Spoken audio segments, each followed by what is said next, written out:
Amém. Irmãos, vamos mais uma vez dar continuidade aos estudos. Muito obrigado, mamãe querida.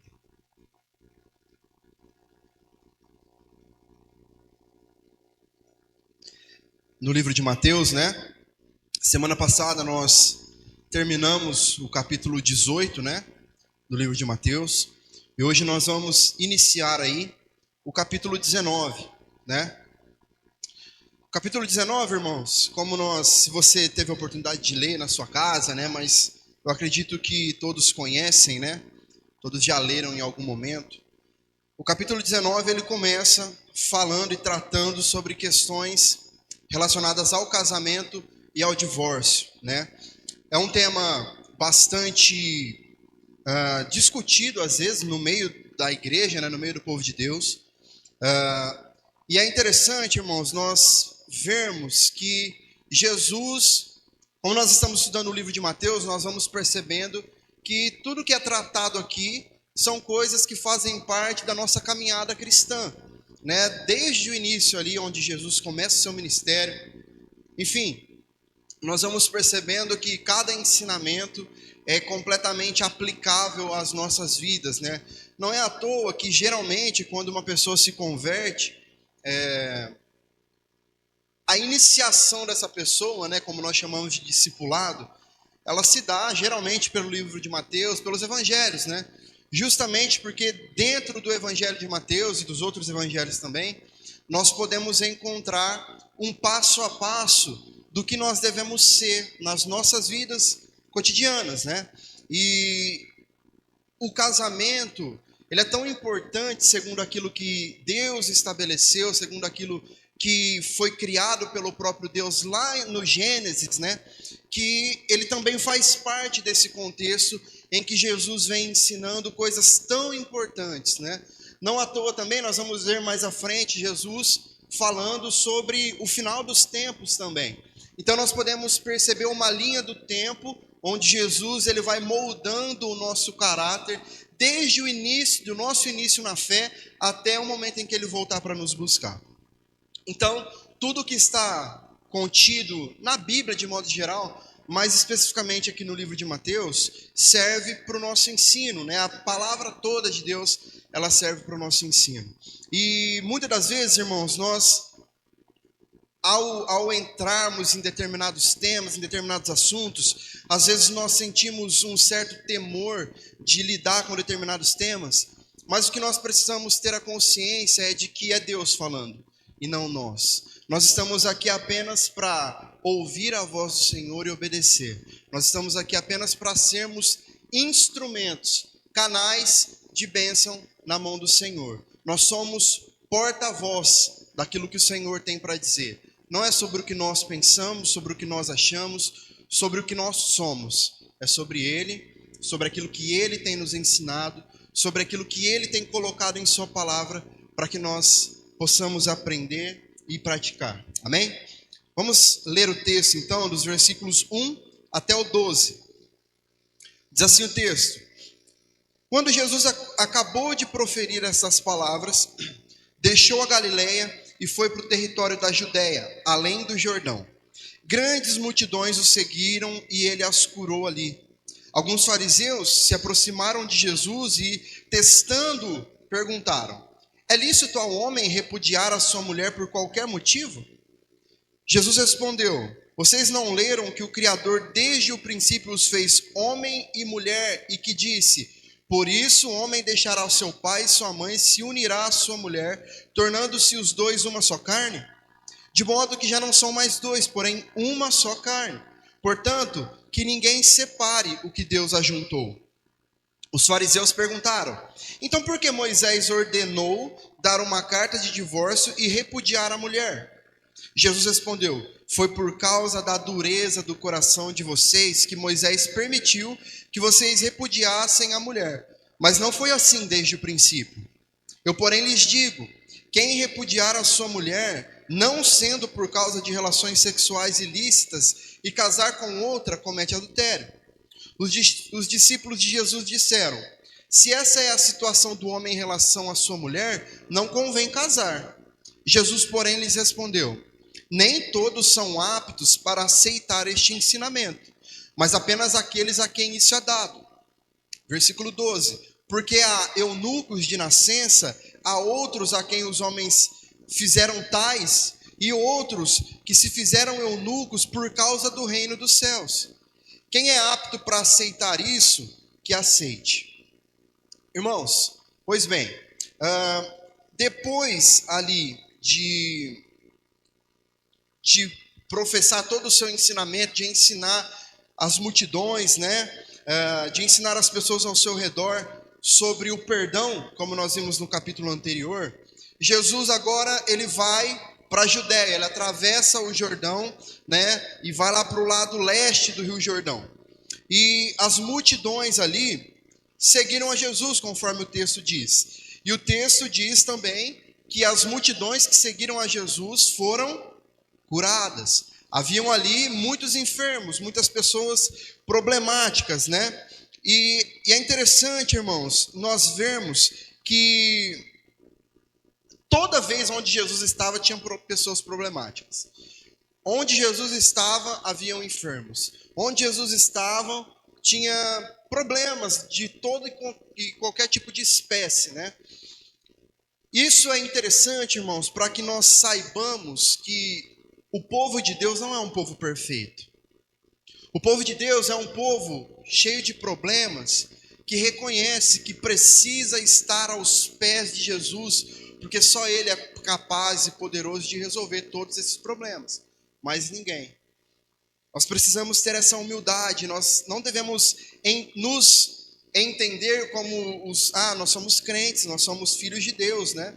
Mas isso não significa que nós estamos imunes aos problemas, né?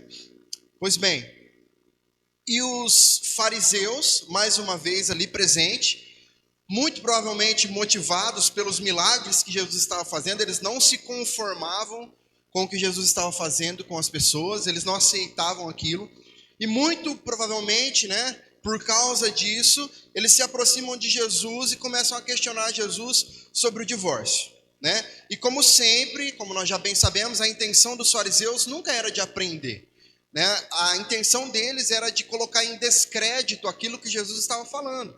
Eles queriam encurralar Jesus para que ele se atrapalhasse ali e de alguma forma fosse condenado, fosse preso, enfim.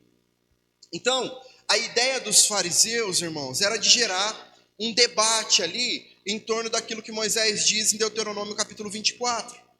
Eles queriam entender o que Jesus ia falar ali. A tentativa deles era de colocar Jesus contra Moisés e, consequentemente, contra Deus, né? Além disso, como Jesus agora estava ali na região da Pérea, que era um território dominado por Herodes Antipas, como nós já estudamos, né? Como nós vimos, os fariseus, eles esperavam ali que Jesus se posicionasse da mesma maneira como João Batista se posicionou em relação ao casamento de Herodes Antipas, que casou com a sua própria cunhada, né? Então, qual que era o problema? Que se Jesus se manifestasse contra aquilo, muito provavelmente Jesus também seria perseguido, preso e morto, como João Batista foi. Essa era a ideia deles. Então, Jesus estava em um campo minado, né? E ele estava sendo bombardeado de todas as formas.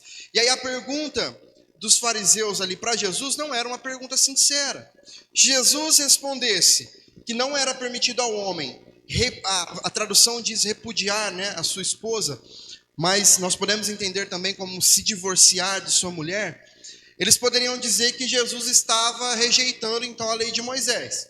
Se ele dissesse o contrário, eles poderiam também acusar Jesus de não ser um profeta de Deus e de ser um defensor da imoralidade. Então eles tentavam de toda forma derrubar Jesus, eles queriam pegar Jesus. Só que Jesus, irmãos, ele está muito além do nosso entendimento. Ele está muito além da nossa capacidade de interpretar as coisas, né? E ele não cai na armadilha dos fariseus. Ele aproveita aquela ocasião para trazer o ensino correto daquilo que Moisés já tinha falado e trazer o princípio correto do significado do casamento, segundo aquilo que Deus já criou lá em Gênesis. Nos versículos de 4 a 6, ele diz assim, então: vocês não leram que o Criador desde o princípio os fez homem e mulher e que disse, por isso o homem deixará o seu pai e sua mãe e se unirá à sua mulher, tornando-se os dois uma só carne, de modo que já não são mais dois, porém uma só carne. Portanto, que ninguém separe o que Deus ajuntou. O que Jesus está falando e mostrando aqui, irmãos, é que o casamento é a base da sociedade. O casamento ele tem um impacto muito grande, direto, sobre todas as outras áreas da vida. E muitos divórcios acontecem justamente porque os casais não entendem ou então não acreditam no que Deus ensina sobre o casamento.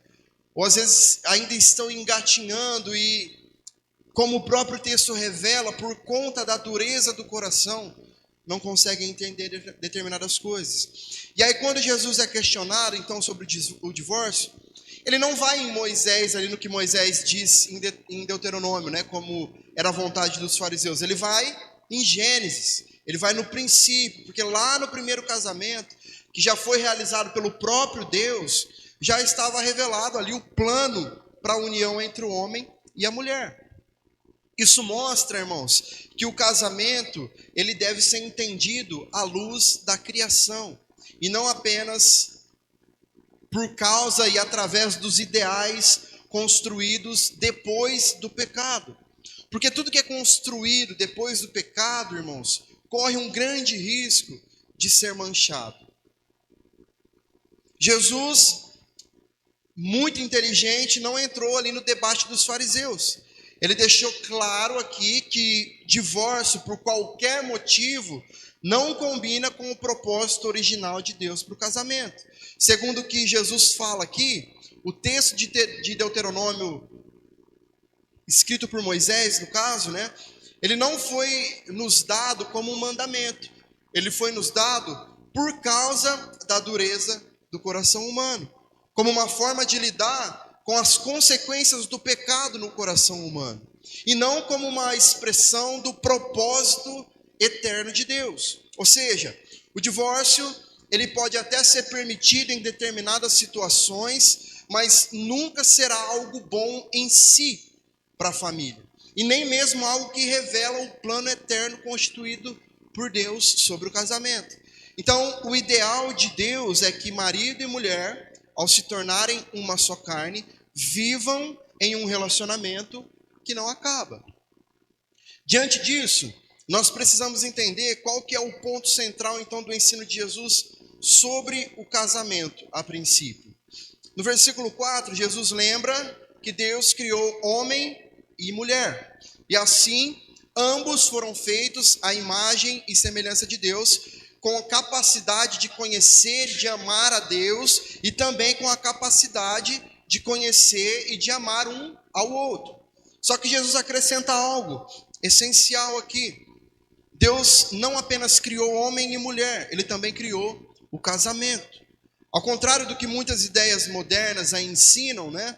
O casamento não é uma invenção humana, não é algo que se dá início por causa de um acordo social que surgiu com o passar do tempo.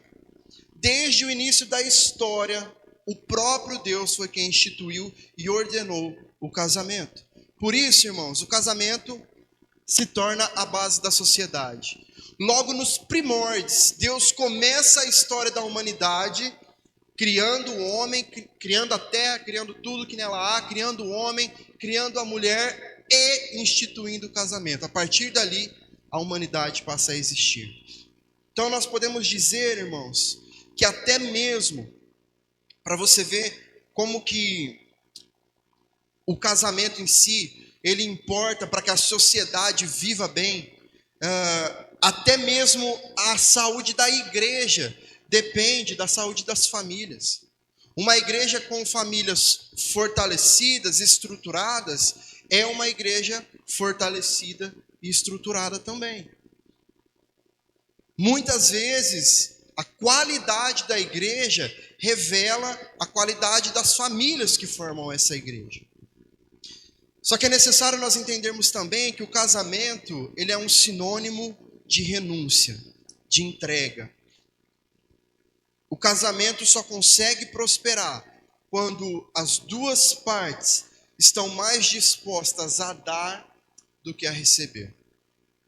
Por isso, um casamento feliz não está em encontrar a pessoa certa, mas em ser a pessoa certa. Quando ambos se preocupam em ser a pessoa certa um para o outro, as coisas vão funcionar. Não quer dizer que não haverão problemas. Haverão, porque ainda que os dois estejam dispostos a se servir, a amar e a cuidar um do outro, ainda são indivíduos diferentes, com egoísmos, com orgulho e com o pecado enraizado dentro de si. São coisas que nós precisamos lutar. Então Jesus, ele nos ensina de que maneira o casamento ele deve ser entendido e vivido. E a primeira questão que nós vemos aí quando Jesus fala sobre o casamento, no versículo 5, é que nós percebemos já de cara que o casamento, segundo aquilo que Deus estabeleceu como padrão para este mundo, para a humanidade, é que o casamento ele é heterossexual. Jesus deixa claro que ele criou homem e mulher. Isso significa que o casamento, segundo a sua palavra, segundo a palavra de Deus, só pode ser considerado um casamento de fato entre um homem e uma mulher biológicos. Qualquer outra forma de união, como o homossexualismo, por exemplo, não é considerado um casamento de fato, segundo aquilo que Deus nos ensina através da sua palavra. Ao longo da narrativa bíblica, irmãos, nós vemos várias vezes Deus tratando sobre esse assunto e com muita seriedade. Os cananeus, por exemplo, eles foram julgados lá em Levítico capítulo 18 por causa dessas práticas. Sodoma também, ela foi destruída por causa dessas práticas, por causa da perversão daquele povo. Paulo, em Romanos 1, ele descreve a homossexualidade como um ato contrário à natureza.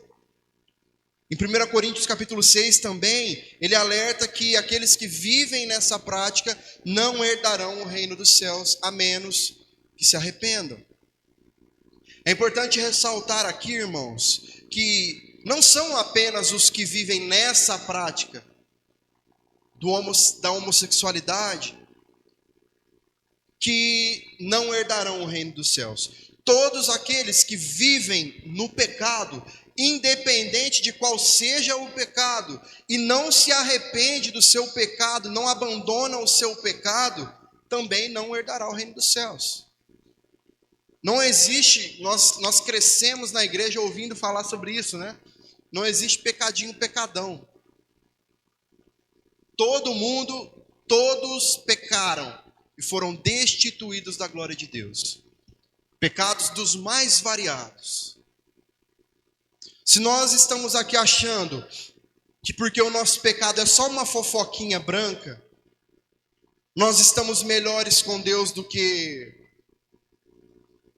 aquele que o próprio Deus também criou, mas que vive na prática da homossexualidade, nós estamos muito errados. Vai os dois para o inferno. Se não houver arrependimento e mudança de vida, os dois serão condenados. Mas existe uma chave extremamente importante aqui e disponível, que é o perdão. O perdão existe, está nas mãos de Deus, e Ele pode alcançar a todos aqueles que se arrependem verdadeiramente. Todo e qualquer pecado, com arrependimento verdadeiro, pode ser abandonado e perdoado por Deus. Ou seja, há esperança de libertação, de nova vida em Jesus, para qualquer pessoa que se volte para Ele. Amém? Uma segunda característica sobre o casamento, ainda no versículo 5, nós podemos identificar, é que o casamento é monogâmico. Deus, Ele não fez duas mulheres para Adão e nem dois homens para Eva. Desde o princípio, Deus estabeleceu que o padrão do casamento é entre um homem e uma mulher. Gênesis capítulo 2, versículo 24. Paulo, em 1 Coríntios 7, também reforça isso. Ele diz: cada homem tem a sua própria esposa e cada mulher o seu próprio marido. Na própria Bíblia, irmãos, na narrativa bíblica, nós vamos ver vários exemplos de poligamia, onde homens tomavam para si mais do que uma esposa, né? Só que o próprio Moisés, lá em Deuteronômio capítulo 17, versículo 17, ele, além disso, dentro, inclusive, dos 10 mandamentos, o 10º mandamento, Moisés vai falar sobre isso. Ele fala, não cobiçará a mulher do teu próximo. Ele está falando no singular. Ele não está falando as mulheres do teu próximo. É a mulher. Ou seja, isso deixa muito claro que o casamento, segundo o padrão estabelecido por Deus, ele é monogâmico. Uma terceira questão. O casamento, ele torna dois em um. No casamento, duas pessoas se unem de uma forma tão íntima que se tornam um, segundo o que a palavra diz. Um só corpo, emocionalmente, espiritualmente e até mesmo existencialmente. Jesus cita Gênesis 2:24, né? Ele diz, por isso deixará o homem, pai e mãe, e se unirá à sua mulher, tornando-se os dois uma só carne. Isso significa, então, que no casamento, marido e mulher passam a ser tão unidos que são considerados como uma só carne. É uma união tão íntima e tão profunda que é mais forte, inclusive, irmãos, do que laços entre pais e filhos. E este é um erro muito clássico na vida de muitos casais. Porque quando uma criança nasce, um filho nasce, e é óbvio que existe um amor, né, que está acima de muitos outros amores, mas que não pode estar acima do amor conjugal. Porque você não se torna uma só carne com o seu filho, com a sua filha. Você se torna uma só carne com o seu esposo, com a sua esposa. E no final, é um pelo outro. Os filhos crescem, vão embora, se casam, desenvolvem as suas próprias famílias, terão seus filhos que também crescerão e os deixarão. É a ordem natural do que o Gênesis está dizendo. O homem deixará pai e mãe e unirá a sua mulher. E a partir disso nasce uma nova família. É óbvio que os laços nunca serão cortados, né, irmãos? Mas não pode haver essa inversão de valores. Paulo ensina que o marido deve amar a sua esposa como ama o próprio corpo. Efésios 5 vai dizer. Então essa expressão, uma só carne, por si só, irmãos, já condena a infidelidade, já condena o divórcio, já condena a poligamia, né? Porque entende-se que a união conjugal foi consagrada por Deus a ponto de fazer de dois um só. Um quarto ponto sobre o significado do casamento é que ele é indissolúvel. Jesus disse, portanto, o que Deus ajuntou, não o separe o homem. Veja, o casamento foi criado por Deus, irmãos, para ser uma aliança permanente, certo? Para que homem e mulher vivam juntos na alegria e na tristeza, na saúde e na doença, na fartura ou na escassez. É isso que os votos de casamento dizem, né? Então, o padrão do casamento criado por Deus só deveria ser encerrado com a morte de um dos dois. É verdade que a Bíblia, inclusive nesse próprio texto que nós lemos, abre algumas exceções em casos muito específicos, né, para que haja a dissolução desse casamento, o divórcio no caso, né? Como Jesus cita aqui, a infidelidade conjugal, né? O ato de relações sexuais ilícitas, ou, segundo o que diz Paulo, em 1 Coríntios capítulo 7, versículo 15, o abandono, que é quando a parte descrente decide não estar mais casado, não continuar mais casado.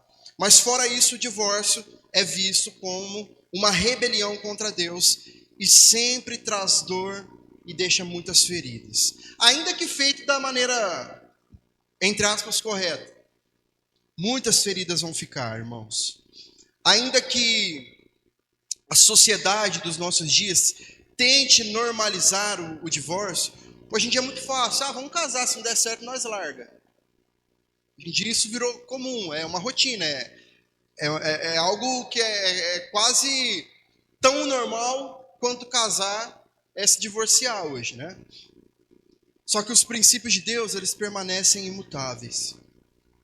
Uma outra observação que Jesus faz aqui é que o que Deus juntou, o homem não separe.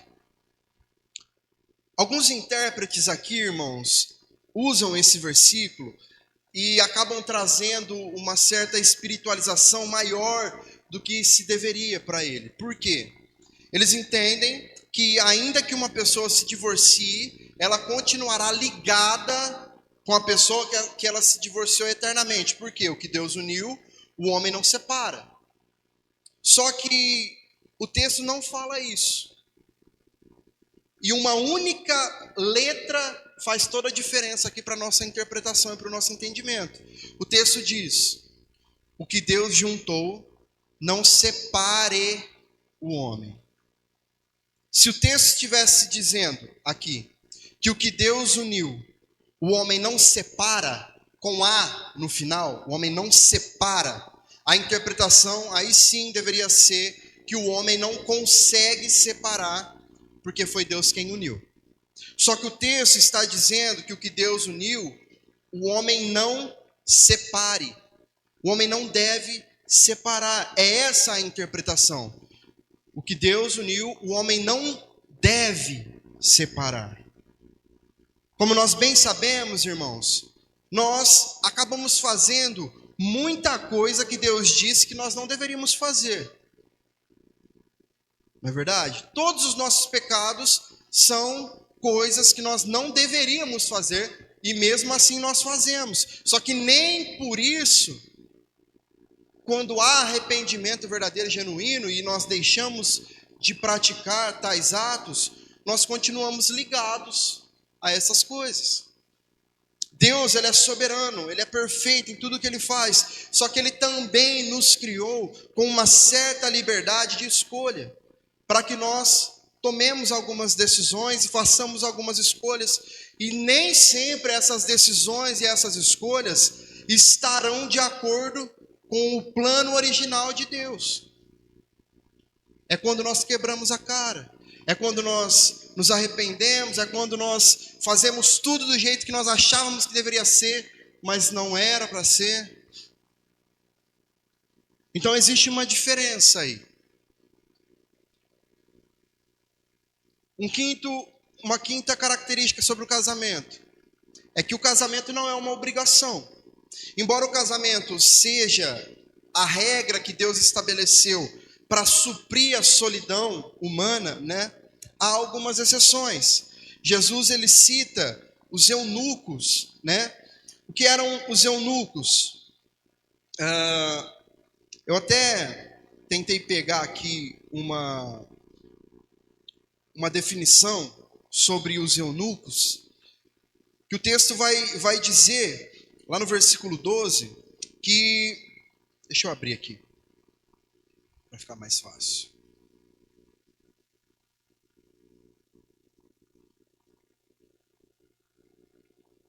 Mateus 19, 12. Porque há eunucos de nascença, há outros a quem os homens fizeram tais, e há outros que se fizeram eunucos por causa do reino dos céus. Eunucos naturais, com incapacidade física, né, que não possuem uma capacidade física, sexualmente falando, para viver em um relacionamento. Eunucos feitos por homens, eram aqueles homens que por algum motivo foram castrados durante a sua vida.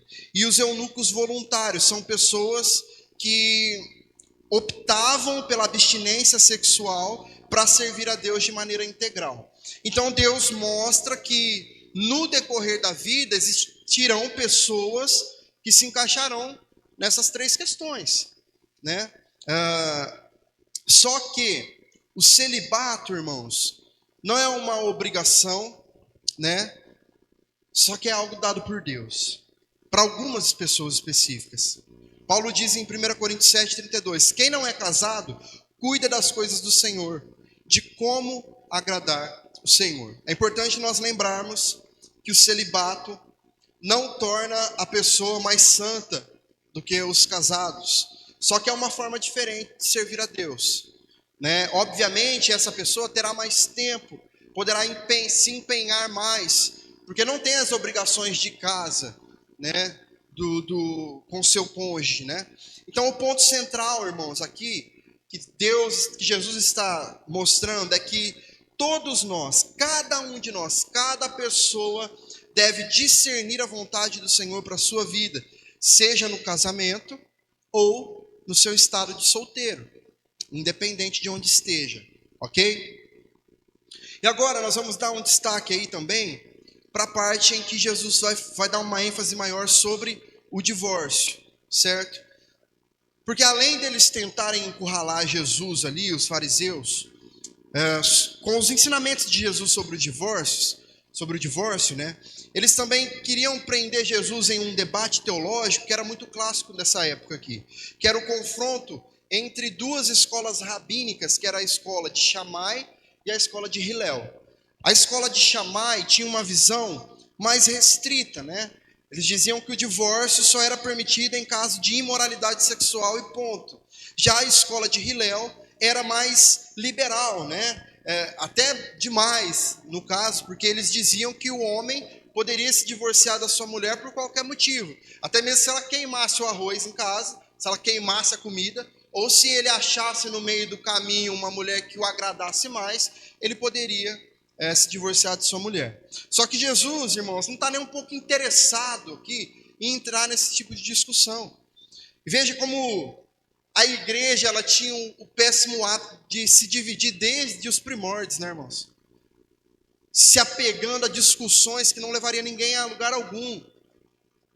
E Jesus não caiu nessa. Jesus faz questão de destacar que o casamento é uma instituição criada por Deus e não só um contrato humano, um acordo feito entre duas pessoas. Jesus explica que a lei de Moisés, permitindo o divórcio, não refletia o ideal de Deus, na maneira como Deus criou para ser. Era só uma concessão temporária, por causa da dureza do coração humano. Ou seja, os fariseus tratavam essa permissão, essa concessão de Moisés, como se fosse um mandamento. Eles dizem, mas e a ordem de Moisés para repudiar a sua mulher? Não foi uma ordem que ele deu. Ele não estava dizendo que eles deveriam fazer aquilo. Na verdade, era só uma permissão tolerada por causa do pecado, por causa da dureza do coração humano. E aí, com base nisso, nós também conseguimos tirar algumas lições. A primeira delas é essa, que o divórcio não é um mandamento. O casamento foi instituído por Deus, o divórcio não. O fato da Bíblia permitir o divórcio em casos específicos, irmãos, não quer dizer que Deus ordena que isso aconteça. Quando os fariseus perguntaram, por que mandou então Moisés dar carta de divórcio à mulher? Repudiar ela. Mostra que eles estavam interpretando mal o texto de Deuteronômio. Porque era conveniente a eles interpretar mal. Eles queriam realmente dar carta de divórcio por qualquer motivo. Eles se apegavam mais aqui a uma permissão, a uma concessão dada por Moisés, do que ao plano original de Deus, lá em Gênesis capítulo 1 e no capítulo 2 também.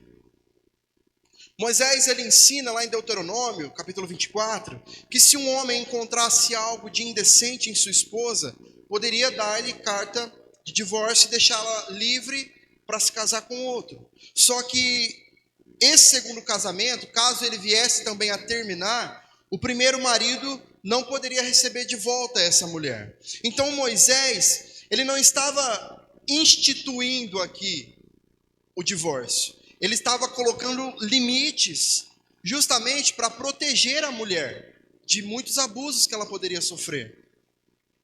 O ensino de Moisés tinha como objetivo impedir que as esposas fossem tratadas como objetos descartáveis.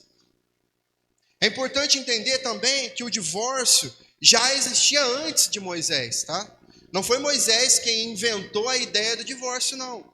Por exemplo, o Código de Hammurabi, que é o maior e o primeiro, talvez, né, o primeiro código de leis da humanidade, Inclusive, muitos dos mandamentos, das leis ali que Moisés escreveu, são baseadas no Código de Hammurabi, que vem antes então, já trazia algumas leis detalhadas sobre como o divórcio deveria acontecer. Então não foi Moisés que instituiu. O que Moisés fez, irmãos, foi apenas regular aquilo ali, para proteger as mulheres.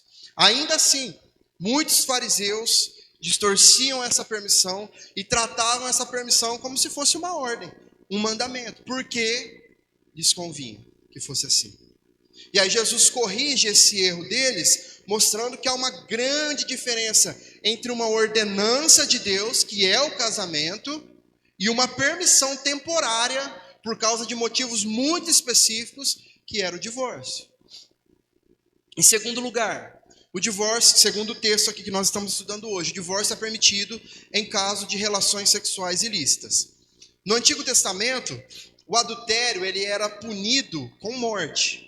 Tá? Levítico 20, versículo 10 fala sobre isso. Só que ao longo do tempo, os judeus eles começaram a lidar com a situação de outra forma. E aí, em vez de pena de morte, eles começaram a adotar o divórcio, então. Um exemplo disso, muito claro, né, é o de José com Maria, por exemplo. Quando descobriu que ela estava grávida, ele não quis apedrejá-la, não quis expor a vida de Maria ao apedrejamento. Ele simplesmente ia deixá-la. Ele ia se divorciar dela, ele ia abandonar ela, né, para que ela não fosse justamente apedrejada. E Jesus, em seu ensino, ele também diz que a base legítima para o divórcio aqui é a infidelidade conjugal. Só que é importante nós destacarmos também, irmãos, que mesmo nesses casos de infidelidade, o divórcio continua não sendo um mandamento. Não é uma ordem. Jesus, Deus aqui não está falando, se trair, tem que largar. Não é isso que Deus está dizendo. É muito oportuno, inclusive, Jesus falar sobre isso logo no capítulo 19, porque no capítulo 18 ele tinha acabado de falar sobre o quê? Sobre perdão. Foi o capítulo todo falando sobre diversas maneiras de se perdoar. Jesus deixa claro que o caminho do perdão e da restauração é sempre a primeira opção, é sempre o melhor. O divórcio ele deve ser considerado em último caso, como um último recurso, quando não há mais entendimento, quando não há mais arrependimento e nem possibilidade de reconciliação. Aí sim. É importante destacar também aqui que a Bíblia permite também o divórcio por uma outra possibilidade, que é caso o lado descrente não queira continuar casado. 1 Coríntios capítulo 7, versículo 15, vai dizer assim: mas se o não crente quiser separar-se, que se separe. Em tais casos não fica sujeito à servidão nem o irmão nem a irmã. Deus chamou vocês para viverem em paz. Esse é o caso do abandono, né, que Paulo está ensinando, onde o lado não crente decide por si só abandonar o relacionamento, não desejando mais estar casado, né? E aí a recomendação de Paulo aqui é que se deixe ir, para que vivamos em paz. E veja, novamente, é uma recomendação. Nos versículos anteriores, Paulo fala assim, ó, digo eu e não Deus. É a mesma coisa de Moisés, irmãos. Moisés traz uma concessão, uma permissão para que o divórcio aconteça, mas que não era um mandamento. Assim como Paulo também, trazendo aqui uma outra possibilidade para o divórcio, mas que também não era um mandamento. É uma permissão, uma recomendação para esse caso específico. Esse tema do abandono, ele precisa, obviamente, ser aprofundado, ser discutido de forma mais ampla, entendendo de fato o significado do abandono, né, que pode ser aplicado de algumas formas, só que nós precisaríamos de um estudo específico só para isso. E hoje não é o caso, hoje nós vamos focar nas palavras de Jesus aqui em Mateus, ok? Pois bem, terceiro ponto sobre o divórcio, é resultado da dureza do coração humano. Jesus disse claramente lá, né? No versículo 8, por causa da dureza do vosso coração é que Moisés vos permitiu repudiar vossa mulher. Entretanto, não foi assim desde o início. Então, o divórcio claramente é resultado da dureza e da teimosia do coração humano. Onde não há perdão, o casamento se torna insustentável. O divórcio não faz parte do plano original de Deus, como nós vimos. Ele é a consequência do pecado no coração do homem. Quando alguém se divorcia sem base bíblica, há uma quebra do plano original de Deus. Em resumo, então, irmãos, Jesus ele ensina que o casamento é uma instituição divina. O divórcio é apenas uma permissão em casos extremos e específicos, e mesmo assim deve ser a última alternativa, o último dos recursos. Quando todas as fichas já foram esgotadas, já não há mais para onde correr. Tudo já foi feito, obedecido, traçado, lutado. Mas sempre lembrando que o caminho do perdão, quando há arrependimento, sempre é melhor, sempre é a primeira opção diante de Deus. Apenas algumas aplicações agora, para nós nos aprofundarmos um pouco mais nesse tema. Em primeiro lugar, nós podemos entender e aprender com esses ensinamentos de Jesus, que o casamento é uma aliança e não um contrato. Hoje, é muito comum nós vermos, principalmente entre os famosos, relacionamentos que parecem mais uma sociedade colorida, com benefícios. Parece muito mais isso do que um relacionamento verdadeiro, com sentimento, com envolvimento, com entrega, com renúncia. O casamento é uma aliança diante de Deus e não um acordo entre as partes. Ou seja, o compromisso que é assumido diante de Deus no altar deve ser sustentado não apenas pelo sentimento entre as partes, ou por aquilo que um proporciona ao outro, mas principalmente pelo temor do Senhor, que une marido e mulher em uma só carne. Quando um casal compreende que o casamento é uma aliança e não um contrato, deixa de buscar apenas os próprios interesses e passa a buscar a glória de Deus através dessa união. Irmãos, nós fomos criados para a glória de Deus. E nós somos ensinados a fazer tudo como para o Senhor. É tudo. Nos nossos relacionamentos, a forma como nós lidamos com as pessoas, no nosso trabalho, tudo que nós fazemos, inclusive dentro do casamento, nós devemos fazer como se fosse para Deus. E essa visão coloca Cristo como o centro do relacionamento. E essa é a grande chave para que um relacionamento permaneça. Marido e mulher aprendem a perdoar, aprendem a se doar e a permanecerem juntos. Não porque é fácil ou conveniente, mas porque é parte de um chamado divino. Muitos casais desistem diante das dificuldades. Se esquecem que alianças bíblicas são marcadas por perseverança, por luta. Por isso é preciso resgatar a seriedade dos votos matrimoniais. É preciso entender que quebrar esses votos não é apenas uma decisão pessoal, não é apenas a quebra de um contrato que um advogado faz, mas é um ato contra o próprio Senhor. Então, viver o casamento como uma aliança é entender que ele aponta para a relação entre Cristo e a igreja.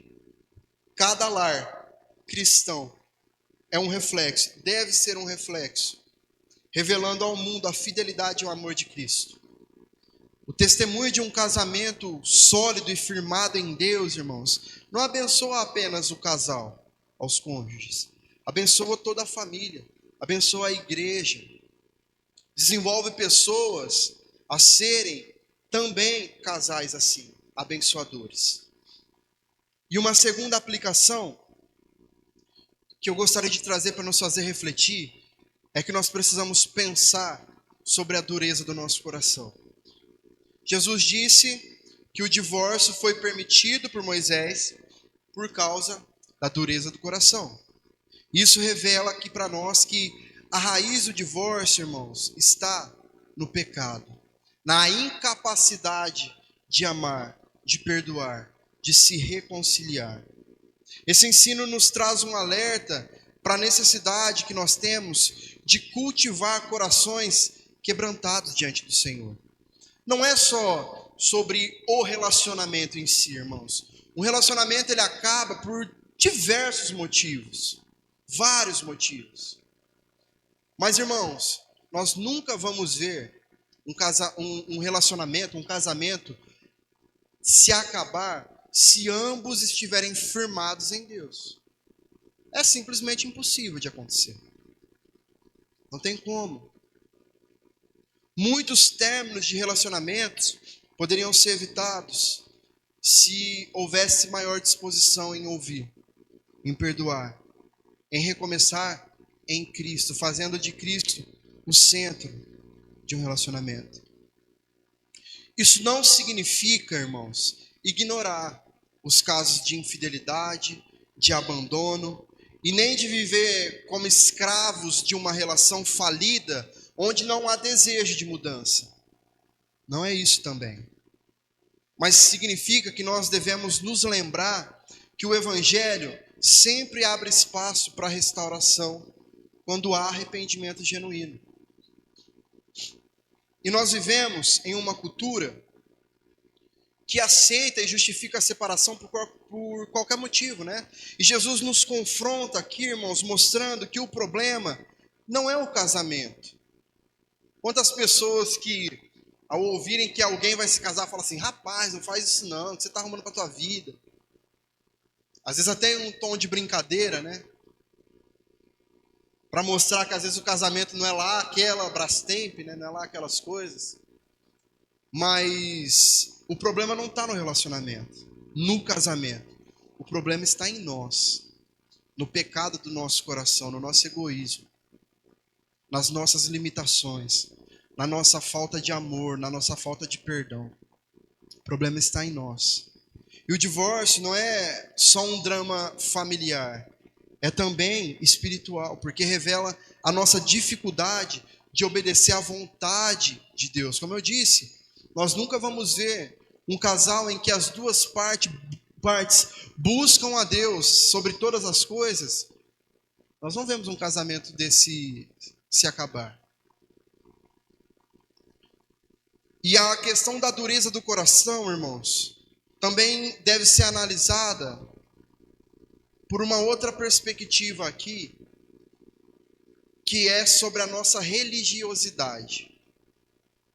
Ninguém começa um casamento com a intenção de se separar. Ninguém. Principalmente dentro de uma igreja, de uma congregação. No entanto, essa talvez seja uma das maiores dificuldades que as igrejas, no geral, têm, que é de lidar com casos de divórcio no meio da congregação. Muitas vezes, por causa da nossa religiosidade, nós acabamos tratando o pecado de divórcio como um pecado imperdoável. E nós acabamos colocando um fardo ainda maior do que já está sendo carregado por quem está passando por esse problema, por essa situação. O divórcio, irmãos, não é parte do plano de Deus. Assim como qualquer outro pecado também não é. A diferença é que às vezes um está mais escancarado. Às vezes um pecado se torna domínio popular, onde todos têm acesso, enxergam, e aí todos passam a opinar sobre. Mas também não é plano de Deus a fofoca. Não é plano de Deus também para a nossa vida o cobiçar a mulher do próximo, ou o marido da próxima.